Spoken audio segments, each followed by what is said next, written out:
शिक्षा शेरनी का दूध है, जो पिएगा वो दहाड़ेगा। दो क्षेत्रों में देश के अच्छे दिमागों को आगे बढ़ना चाहिए, एक शिक्षा और एक राजनीति। जैसा कि आप देख रहे हैं मंच पर हमारे साथ देश के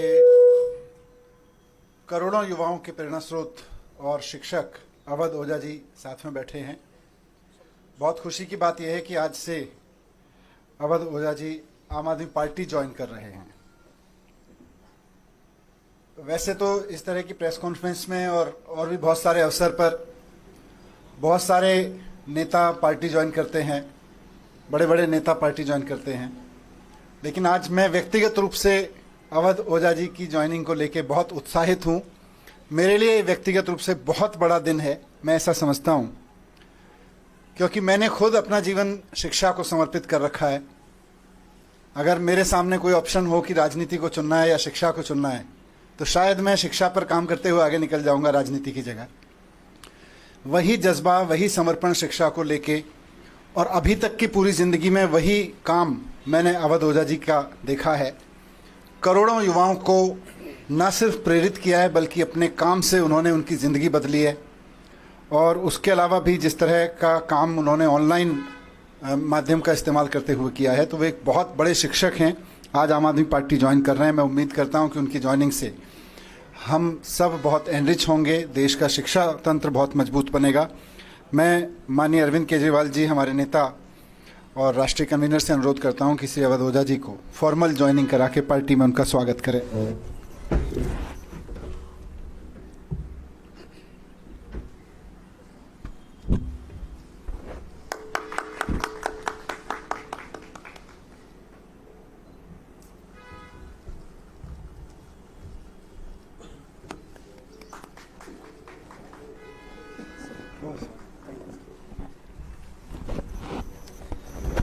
मैं अब सर से अनुरोध करूंगा कि दो शब्द इस अवसर पर कहें। अवध ओझा जी।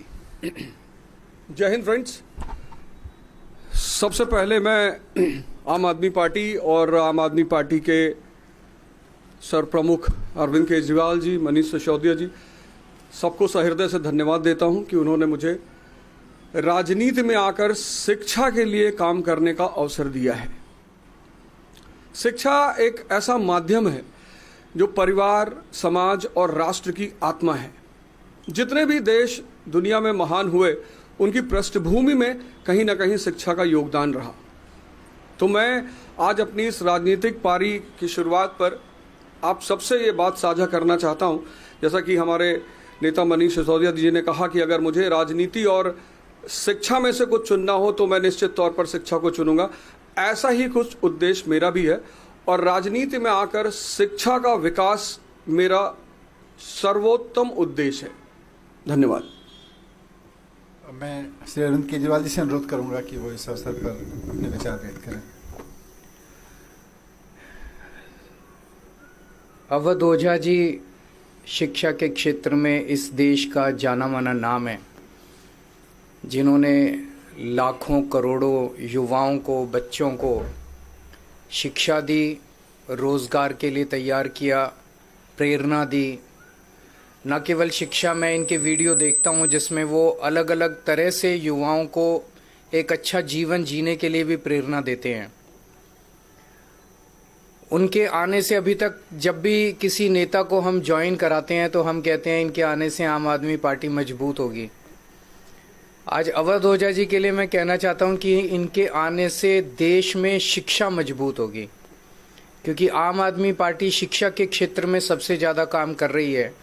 और आम आदमी पार्टी के ज़रिए जब ये शिक्षा में काम करेंगे तो देश की शिक्षा मजबूत होगी।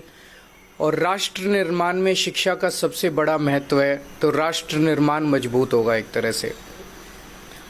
हमारी कोशिश ये रहती है कि जिन क्षेत्रों में आम आदमी पार्टी, जो आइडियोलॉजी हमारी है, भ्रष्टाचार निरोधक, शिक्षा, स्वास्थ्य, इन क्षेत्रों में जो भी अच्छे लोग हैं जो काम कर रहे हैं, उनको राजनीति में लाया जाए ताकि राजनीति में आके वो अपना और ज़्यादा योगदान दे सकें।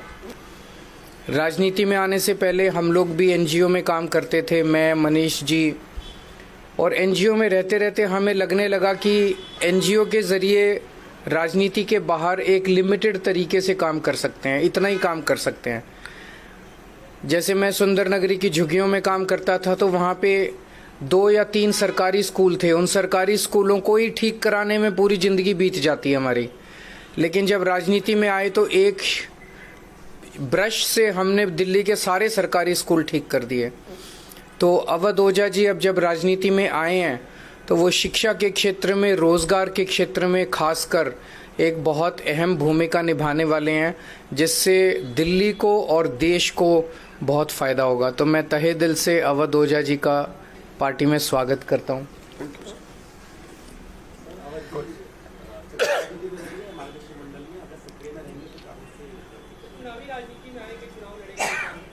अब तो मैं पार्टी का हिस्सा हूं, तो पार्टी जो भी आदेश करेगी मैं वही करूंगा।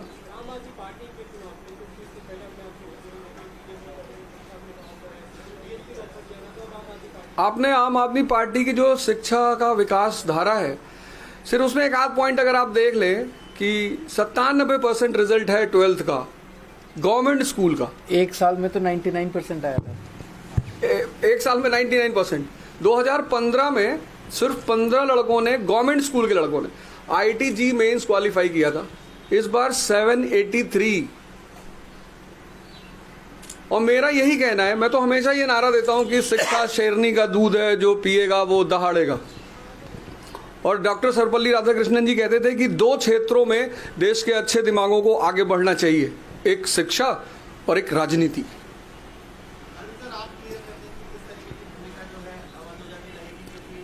थोड़ा सा सस्पेंस बना रहने दीजिए। आने वाले दिनों में रोल आउट करेंगे, आपको बता देंगे, सबसे पहले आप ही को बताएंगे। Thank you. Thank you.